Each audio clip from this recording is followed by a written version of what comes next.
Good afternoon everyone and happy Sabbath to all our brothers and sisters out there. Magandang hapon po sa lahat. So sa hapong ito tayo po ay nananalangin na naway gabayan po tayo ng ating Panginoong Diyos habang po tayo ay patuloy na lumalakad or patuloy na namumuhay dito sa mundong ibabaw na punong-puno ng mga pagsubok at mga suliranin. So sa hapong ito mga kapatid, meron po tayong isi-share na mga bagay sa panahon natin ito, kasi karamihan po sa atin ngayon ay medyo masyadong nag-alala dahil nga we are in this what we call trouble or difficult times, no? So ano nga ba yung dapat natin gawin sa mga panahong ito, no? Kasi nandito na nga tayo sa panahon na kung saan masusubukan yung ating paniniwala at pananampalataya sa ating Panginoong Hesukristo.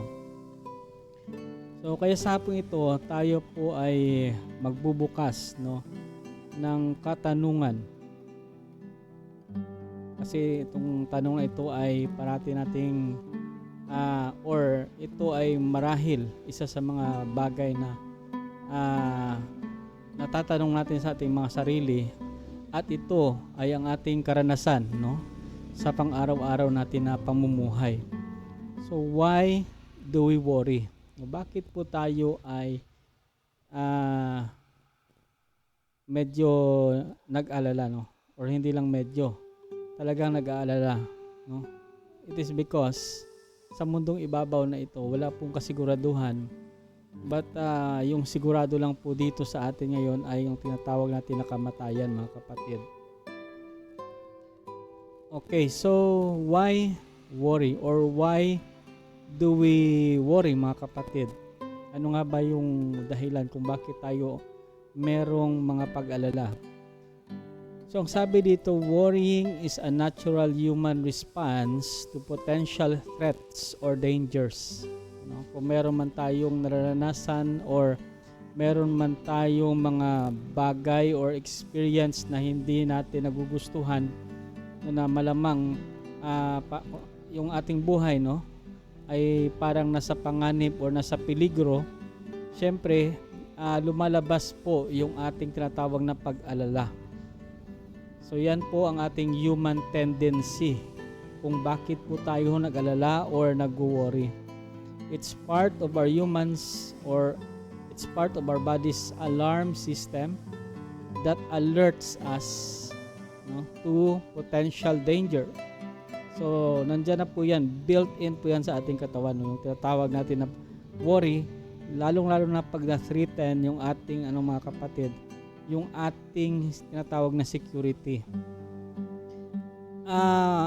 Pero meron po tayong mga main reasons kung bakit po tayo nag-alala. Makikita po natin dyan sa ating slide, no? Unang-una dito ay ang tinatawag natin na natural alarm system alerts, no? It alerts us to potential danger. Kagaya ng sinabi ko kanina, no? Nagbibigay siya ng mensahe sa ating katawan na tayo ay nasa panganib. So mamaya po ay magbabanggit po tayo ng ilang mga bagay or ilang mga talata sa Biblia na magbibigay sa atin ng paliwanag or magbibigay sa atin ng inspirasyon kung bakit yung pag-worry natin ay normal, no? Kasi tao lang tayo, at yung pag-worry natin, mga kapatid, ibig sabihin yan, tayo ay buhay at normal. Kaya sa mundong ito, no, hindi natin alam kung ano yung mangyayari sa atin in the future. Kaya normal lang po na mag-alala tayo, di ba? So kung hindi po tayo nag-alala, ibig sabihin po niyan meron ng abnormalities sa atin. So habang tayo namumuhay, normal lang po yung pag-worry na yan. But God will give us answers, no, sa mga troubles na ito. So it is a natural alarm system that alerts us to potential danger when we sense a threat real or perceived, no? Kasi meron po tayong tinatawag na realistic danger. Halimbawa po, wala na tayong makain, no? Or meron tayong mga utang na dapat nating babayaran na wala po tayong pambayad. That is realistic po sa panahon natin ngayon. At ano pa, kung halimbawa yung mga gastusin natin sa ating bahay, no, na kung saan kung minsan wala tayong bigas, wala tayong pambili ng ulam, pang matrikula ng ating mga anak, no? So yun yung mga bagay na ating or nagbibigay sa atin ng tinatawag natin na threat, no, sa ating life, because ang ating pamilya is part of our life, diba? Parte ng ating buhay na yan. So yan po yung nagbibigay sa atin ng signal kung bakit po tayo ay nagkakaroon itong tinatawag na worry or worries. So dinadala po yan siya kung minsan meron din tayong tinatawag na mga worry na hindi po realistic. Ito po yung mga worry na nasa isip lang natin, yung mga bagay na hindi pa nangyayari, pero dahil nasa isip natin siya or nagdudulot sa atin ng parang ano kaya yung mangyayari sa akin bukas kung magkasakit ako, or paano yung mga mahal natin sa buhay if ever matapos na yung or maubos yung ating tinatawag na financial support. Yun po yung ating mga pinag-alala kung minsan, no? So normal lang po yan siya, mga kapatid at mga kaibigan.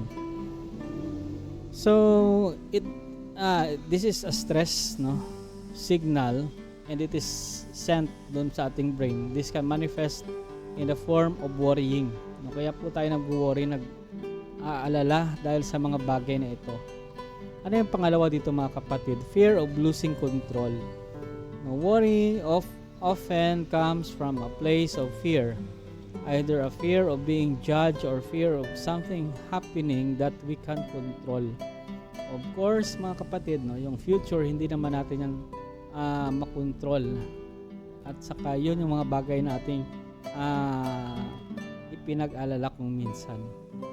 Yung mga bagay na kung saan parang dyan na po tayo or nagiging dahilan kung bakit tayo ay nag-worry or nag-aalala. So, yun po yung kinakatakot natin kung minsan, no? At yung pangatlo po dito ay ang tinatawag natin na caring too much. Anxious people may have trouble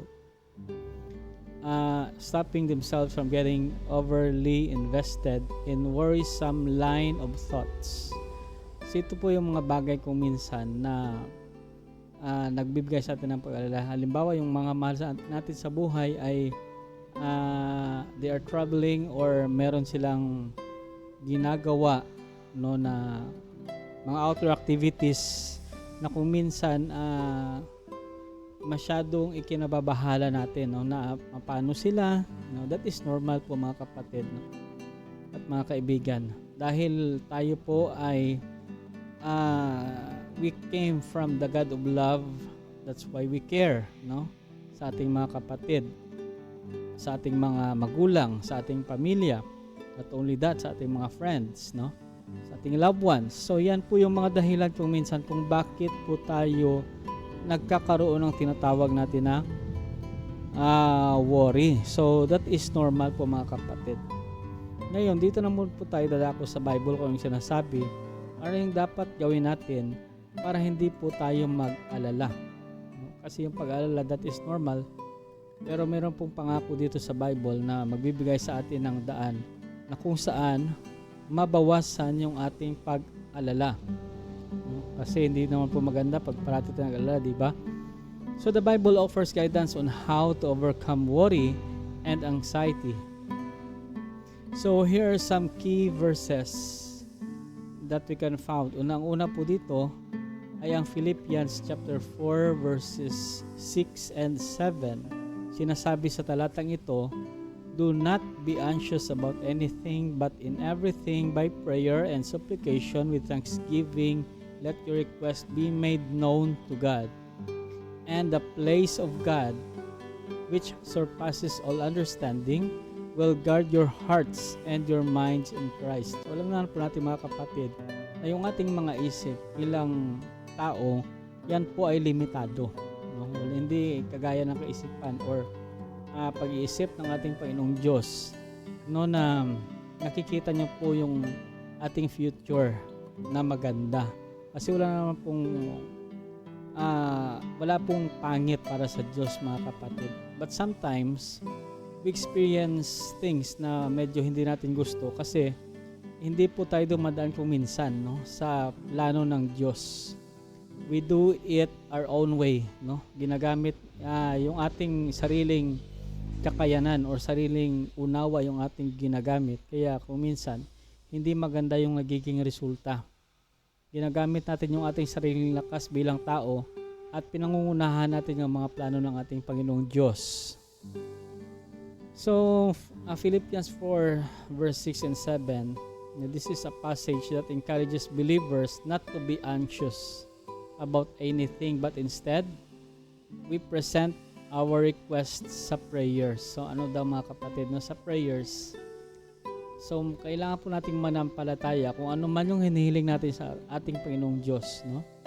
Kailangan marunong po tayong maghintay.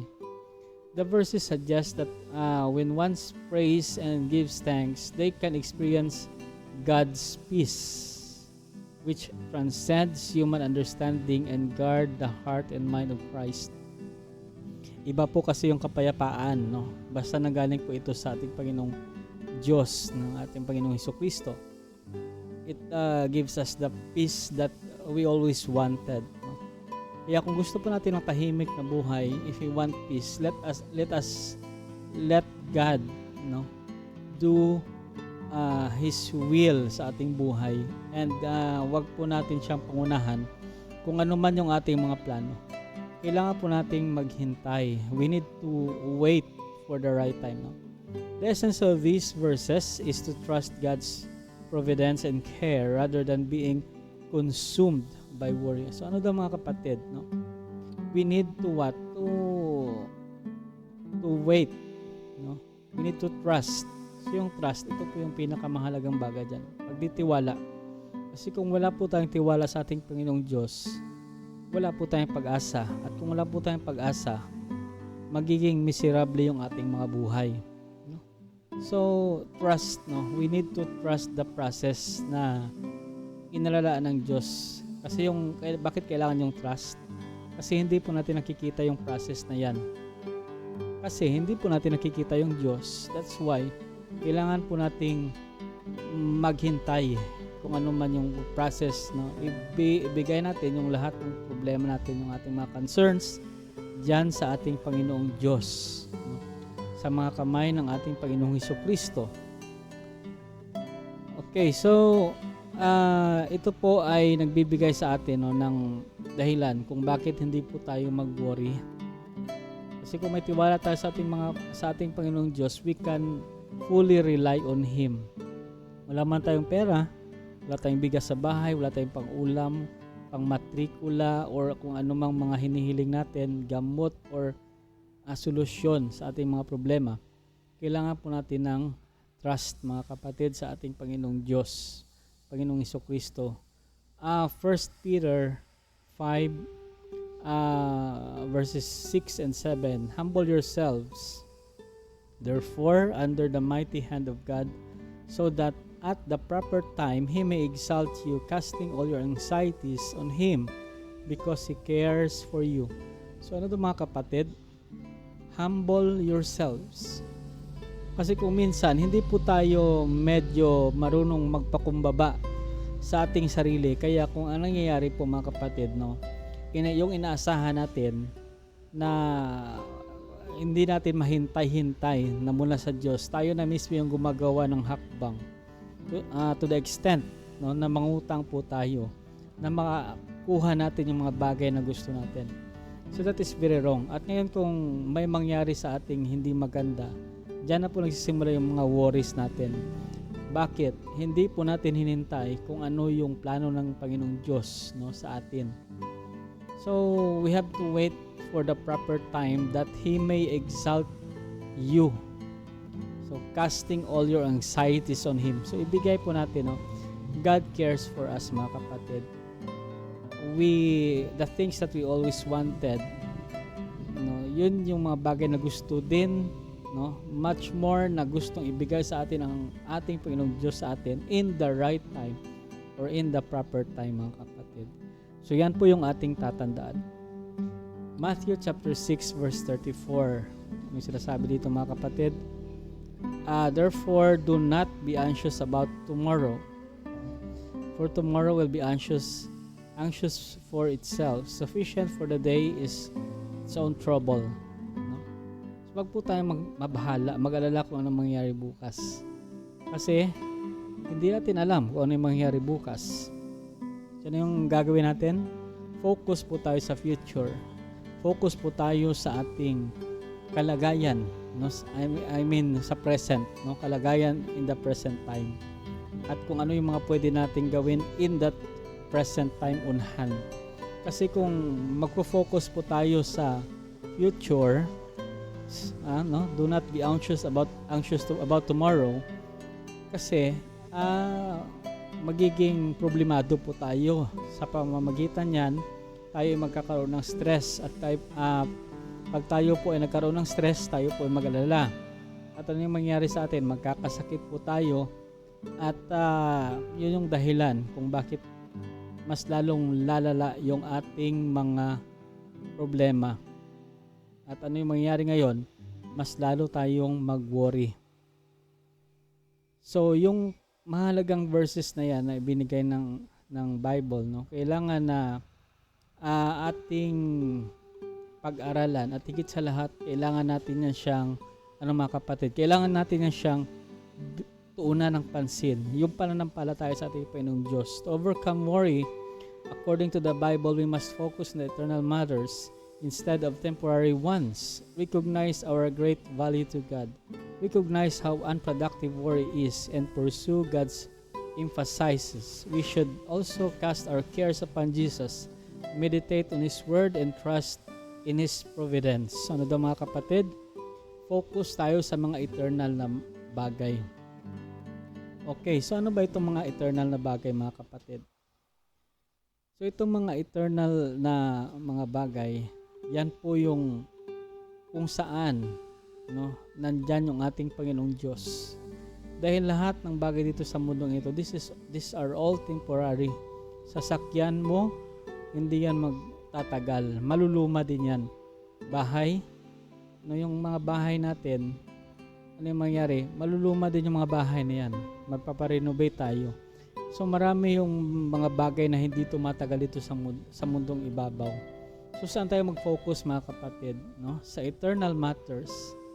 So hindi po tayo dapat na mag-worry. Dahil nandyan po yung ating Panginoong Jesucristo na gumagambay sa atin sa pamamagitan ng banal na Espiritu Santo na kanyang iniwan dito sa lupa. So wala pong ibang tao na makatutulong wala pong ibang nilalang sa mundong ito na makatutulong sa atin kundi yung ating Panginoong Jesucristo lamang. So yan po yung ating tatandaan kasi sa Bible hindi po tayo makakahanap ng tao na makakatulong sa atin sa panahon natin, sa panahon na kung saan tayo ay nag-alala, sa panahon na tayo ay may problema, at sa panahon na tayo ay nagdadalamhati. Tanging ang si Panginoong Hesukristo lamang ang siyang may kakayanan na tumulong sa atin at walang iba pa, no? Walang ibang makakatulong sa atin. Ang Panginoong Hesukristo lamang. Sa pamamagitan niya, tayo ay magkakaroon ng mga biyaya. So I hope na yung mga bagay na ito, no, sa pag-alala ay maibsan, no, yung ating mga worries or pag-alala sa buhay, but instead mag-focus po tayo sa ating Panginoong Diyos na nasa langit na gumagabay sa atin sa pamamagitan ng banal na Espiritu Santo. Naway gabayan po na tayo ng ating Panginoong Hesukristo, ng ating Panginoong Diyos at ng banal na Espiritu Santo habang po tayo ay patuloy na lumalaban sa ating buhay dito sa makasalanang mundong ito. So God bless po sa lahat. And I pray for all of you, my dear brothers and sisters.